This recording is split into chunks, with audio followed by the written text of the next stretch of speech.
Pengepungan Venesia oleh Kekaisaran Turki Utsmani mengacu pada berbagai konflik antara Republik Venesia dan Kesultanan Utsmaniyah selama abad ke-15 hingga abad ke-17.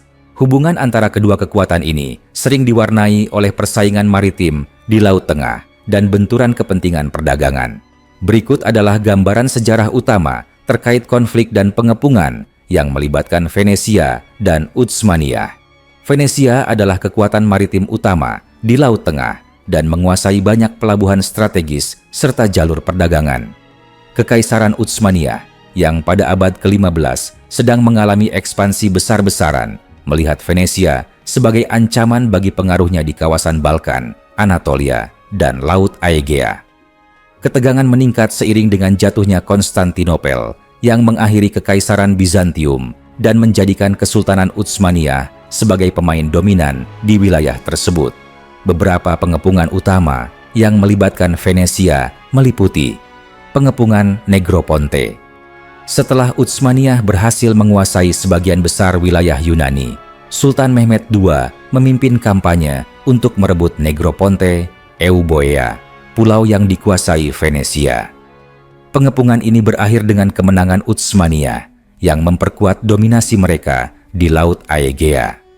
Pengepungan Famagusta, Utsmaniyah menyerang Pulau Siprus yang saat itu di bawah kendali Venesia. Kota Famagusta, salah satu benteng Venesia di Siprus, dikepung selama hampir 1 tahun. Setelah pertahanan yang heroik, kota itu jatuh ke tangan Utsmaniyah. Peristiwa ini menjadi pemicu bagi pertempuran Lepanto 1571, di mana armada Liga Suci, termasuk Venesia, mengalahkan armada Utsmaniyah. Pengepungan Candia, pengepungan terpanjang dalam sejarah, 21 tahun, terjadi di Candia, Heraklion, di Pulau Kreta. Utsmaniyah berusaha merebut pulau strategis ini untuk memperluas kendali mereka di Laut Tengah bagian timur. Meskipun Venesia mempertahankan benteng dengan gigih, mereka akhirnya menyerah pada 1669. Kerugian Venesia: kehilangan banyak wilayah strategis seperti Negroponte, Siprus, dan Kreta yang mengurangi pengaruh mereka di Laut Tengah. Keuntungan Utsmaniyah: penguasaan wilayah ini memperkuat posisi mereka sebagai kekuatan maritim dan memperluas jalur perdagangan. Transformasi perdagangan: dengan menurunnya kekuatan Venesia, jalur perdagangan Eropa mulai bergeser ke arah Atlantik setelah penemuan rute baru ke Asia. Setelah beberapa abad konflik, hubungan antara Venesia dan Utsmaniyah berubah menjadi lebih pragmatis. Venesia mulai beradaptasi dengan realitas baru, sering berdagang dengan Utsmaniyah meskipun ada persaingan. Pengepungan dan konflik ini mencerminkan transformasi geopolitik di Laut Tengah pada masa itu, di mana persaingan antara kekuatan Kristen dan Muslim memainkan peran penting dalam sejarah dunia. Pengepungan Venesia oleh Kekaisaran Ottoman, Turki Utsmani, merupakan bagian dari konflik yang lebih luas antara Republik Venezia dan Kekaisaran Ottoman, terutama pada abad ke-15 hingga ke-17. Konflik ini dipicu oleh persaingan atas kendali wilayah strategis di Mediterania Timur dan kekuatan ekonomi perdagangan. Berikut adalah gambaran kondisi pasukan Ottoman selama pengepungan tersebut. Pasukan Ottoman dikenal sebagai salah satu kekuatan militer paling maju pada masanya. Mereka memiliki infanteri profesional, janissary, yenicheri, pasukan elit yang terlatih dalam taktik modern dan penggunaan senjata api. Artileri besar: Ottoman adalah pelopor dalam penggunaan meriam besar untuk mengepung kota-kota bertembok. Contohnya terlihat dalam pengepungan Konstantinopel 1453, dan teknologi ini tetap digunakan dalam konflik dengan Venesia. Angkatan laut kuat: Ottoman membangun armada besar untuk menguasai laut, meskipun sering menghadapi tantangan dari armada Venesia yang juga sangat kuat. Pengepungan darat dan laut: Ottoman sering menggunakan strategi dua arah, mengepung kota atau pulau dari darat dan laut untuk memotong jalur suplai musuh. Diplomasi dan tekanan psikologis: selain kekuatan militer, Ottoman sering menggunakan ancaman untuk membuat musuh menyerah tanpa perlawanan berkepanjangan. Ottoman memiliki jaringan logistik yang kuat dengan jalur suplai yang efektif untuk mendukung pasukan mereka di medan perang. Mereka mengerahkan sumber daya dari seluruh kekaisaran, termasuk wilayah Balkan, Anatolia, dan Timur Tengah, untuk memastikan ketersediaan makanan, senjata, dan perlengkapan perang. Beberapa wilayah Venezia sulit dicapai karena dikelilingi oleh perairan dan benteng yang sangat kuat. Venezia memiliki armada yang kuat dan pertahanan kota yang canggih, seringkali memaksa Ottoman untuk terlibat dalam pertempuran berkepanjangan. Venezia sering mendapatkan dukungan dari negara-negara Eropa lainnya, seperti Spanyol dan Paus, yang melihat ekspansi Ottoman sebagai ancaman bagi Kristen Eropa. Ottoman mengepung Pulau Kreta yang dikuasai Venezia. Pengepungan Heraklion berlangsung hampir 22 tahun, menunjukkan kegigihan dan sumber daya besar yang dikerahkan Ottoman. Meskipun armada Ottoman kalah di Lepanto, mereka mampu memulihkan kekuatan angkatan laut mereka dalam waktu singkat.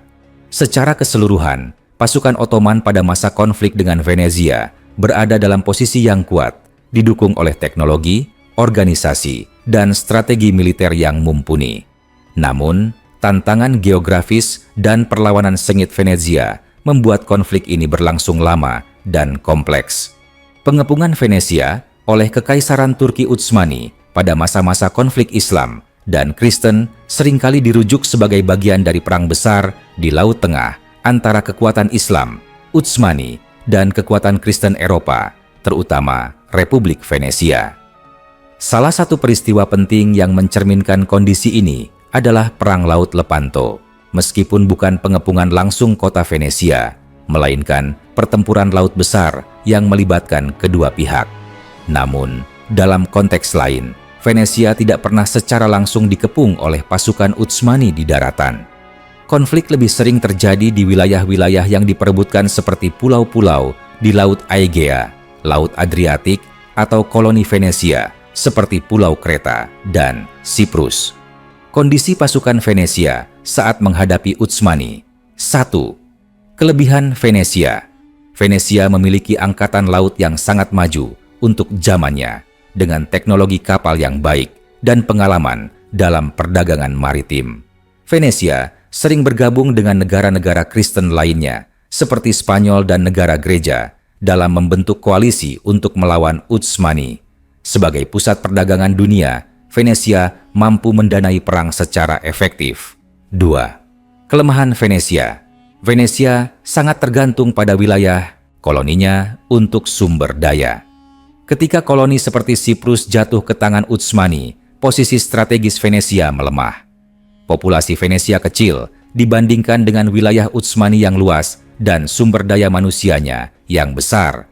Venesia menghadapi ancaman lain dari Eropa Utara, sehingga harus membagi perhatian antara perang melawan Utsmani dan ancaman dari kekuatan lain. Dalam narasi Islam, Utsmani dipandang sebagai kekuatan besar yang membawa panji Islam dalam melawan dunia Kristen. Pasukan Utsmani memiliki karakteristik berikut. Tentara Janissary, infanteri elit yang terlatih dengan disiplin militer tinggi. Angkatan laut yang berkembang. Pada masa Sultan Sulaiman dan penerusnya, Utsmani memperkuat armada lautnya, khususnya dengan tokoh seperti Barbarossa. Keunggulan strategis. Utsmani menggunakan taktik pengepungan dan perang psikologis yang efektif untuk melemahkan musuh sebelum bertempur secara langsung.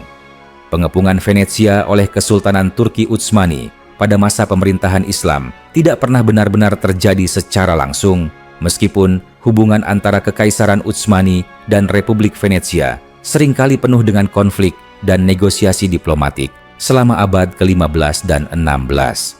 Sebagai pusat perdagangan utama di Mediterania, Venezia sering terlibat dalam konflik dengan Utsmani yang berusaha memperluas pengaruhnya di wilayah tersebut.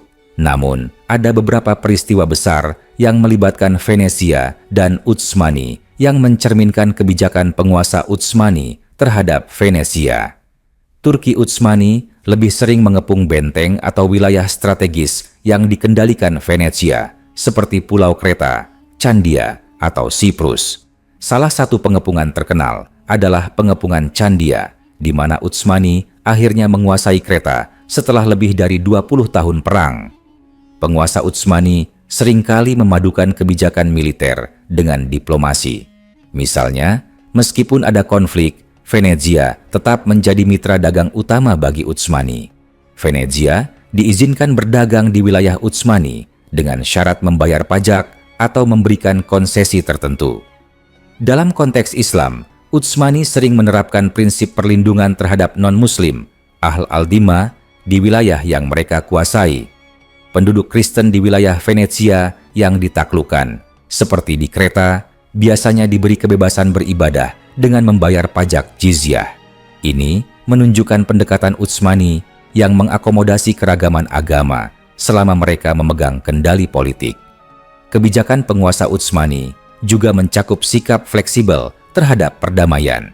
Salah satu contohnya adalah Perjanjian Konstantinopel 1479, di mana Venezia setuju membayar upeti kepada Utsmani untuk menjaga akses perdagangan di wilayah Mediterania Timur. Penguasa Utsmani sering menggunakan prinsip-prinsip Islam dalam menentukan kebijakan, seperti menegakkan keadilan terhadap penduduk yang ditaklukkan, mempertahankan hubungan dagang dan ekonomi dengan negara lain untuk kesejahteraan rakyat, melindungi agama dan keyakinan mereka yang berada di bawah kekuasaan Utsmani sebagaimana diatur dalam syariat. Apabila Anda memiliki konteks atau peristiwa spesifik, saya bisa membantu menguraikan lebih dalam. Pengepungan Venesia oleh Kekaisaran Utsmani, meskipun tidak merujuk pada satu peristiwa spesifik, biasanya terkait dengan periode konflik antara Republik Venesia dan Kekaisaran Utsmani pada abad ke-15 hingga abad ke-17. Salah satu momen penting adalah jatuhnya pulau-pulau Venesia di Laut Aegea dan Mediterania Timur selama Perang Utsmani-Venesia. Dalam pandangan sejarah Islam, periode ini sering dianggap sebagai bagian dari ekspansi wilayah Utsmani dan penyebaran pengaruh Islam di Eropa Timur dan Mediterania. Berikut adalah beberapa poin penting tentang kondisi Venesia pasca pengepungan dari perspektif ini. Venesia kehilangan banyak wilayah strategis seperti Pulau Kreta, Candia, yang jatuh ke tangan Utsmani pada tahun 1669 setelah pengepungan panjang. Kekalahan ini melemahkan posisi Venesia sebagai kekuatan maritim utama di Mediterania. Setelah konflik, Venesia seringkali dipaksa untuk menandatangani perjanjian damai yang menguntungkan Utsmani. Dalam perjanjian ini, Venesia biasanya harus membayar upeti dan menyerahkan hak atas wilayah tertentu. Dalam pandangan Islam, kemenangan Utsmani dipandang sebagai wujud keberhasilan jihad fisabilillah untuk memperluas wilayah Islam. Venesia tetap bertahan sebagai kekuatan ekonomi, tetapi pengaruhnya semakin tergeser oleh kekuatan baru seperti Portugis, Spanyol, dan Belanda yang menguasai jalur perdagangan baru. Kekuasaan Utsmani di wilayah yang direbut seringkali membawa stabilitas politik dan pembaruan administratif yang dipandang sebagai manifestasi pemerintahan Islam yang adil. Meski dalam suasana konflik, ada pertukaran budaya yang signifikan antara Venesia dan Utsmani. Pengaruh seni, arsitektur, dan teknologi Islam semakin terasa di Eropa. Venesia dikenal sebagai salah satu pintu gerbang utama untuk memperkenalkan sains dan pengetahuan Islam ke dunia barat. Dalam narasi Islam, ekspansi Utsmani dipandang sebagai bagian dari misi melindungi umat Muslim dan menyebarkan pengaruh Islam. Kemenangan melawan Venesia seringkali diabadikan dalam sejarah sebagai bukti kekuatan dan keberkahan pemerintahan Utsmani. Pandangan ulama Islam dan ilmuwan Muslim tentang pengepungan Venesia di masa Kekaisaran Utsmani mencerminkan berbagai aspek teologis, politik, dan peradaban Islam. Dalam konteks ini, mereka sering melihat konflik tersebut sebagai bagian dari jihad untuk mempertahankan dan memperluas wilayah Islam, sekaligus melindungi umat Muslim di wilayah yang terancam. Berikut adalah beberapa pandangan utama. Ulama Islam memandang perang melawan Venesia dalam konteks jihad fisabilillah dan sebagai upaya menegakkan keadilan. Ulama Utsmani seperti Syaikh al-Islam pemegang otoritas agama tertinggi dalam kekaisaran, seringkali mendukung perang melawan Venesia sebagai jihad. Mereka melihatnya sebagai kewajiban untuk melindungi umat Islam di wilayah-wilayah yang rentan terhadap serangan Kristen. Wilayah yang direbut dari Venesia dianggap sebagai tanah yang dibebaskan dari kekuasaan non-Muslim. Dalam pandangan ini, wilayah tersebut harus dikelola sesuai dengan prinsip-prinsip Islam untuk membawa keadilan dan kedamaian. Para ulama mendukung kekuatan Utsmani sebagai pelindung utama umat Islam pada masa itu. Konflik dengan Venesia dianggap bagian dari tugas kekhalifahan untuk menjaga kehormatan dan keamanan umat. Ilmuwan Muslim pada masa itu seringkali mencatat perang dan pengepungan Venesia dalam konteks lebih luas, yaitu interaksi peradaban dan pengaruh geopolitik. Sejarawan Muslim seperti Haji Khalifa, Khatib Chelebi, seorang ahli geografi dan sejarah Utsmani, mencatat konflik Utsmani-Venesia dalam karya-karyanya. Ia menyoroti pentingnya penguasaan wilayah strategis seperti Laut Mediterania untuk perdagangan dan keamanan. Ilmuwan Muslim juga mencatat pertukaran budaya yang muncul dari interaksi dengan Venesia, termasuk adopsi teknologi kapal perang, navigasi, dan administrasi. Hal ini menunjukkan bahwa meskipun dalam konflik ada pengaruh positif dari hubungan tersebut, banyak ilmuwan Muslim yang menulis tentang strategi militer dan teknologi yang digunakan selama pengepungan Venesia. Penggunaan meriam besar dan taktik pengepungan oleh Utsmani sering dipuji sebagai inovasi militer yang brilian. Secara umum, ulama dan ilmuwan Muslim melihat konflik ini sebagai pertemuan dua peradaban besar, yaitu Islam dan Kristen Eropa. Kekaisaran Utsmani dipandang sebagai benteng Islam yang menjaga wilayah dan jalur perdagangan utama dari ancaman kekuatan Kristen, termasuk Venesia. Venesia yang memiliki armada laut kuat dipandang sebagai ancaman terhadap stabilitas kekuasaan Muslim di Laut Mediterania. Oleh karena itu, upaya untuk menundukkan Venesia dianggap penting untuk melindungi kepentingan umat Islam. Pandangan ulama dan ilmuwan Muslim terhadap pengepungan Venesia mencerminkan keseimbangan antara perspektif religius dan pragmatis. Mereka mendukung ekspansi Utsmani sebagai jihad dan memperjuangkan stabilitas wilayah Islam, tetapi juga menghargai pelajaran budaya, teknologi, dan geopolitik yang muncul dari konflik tersebut.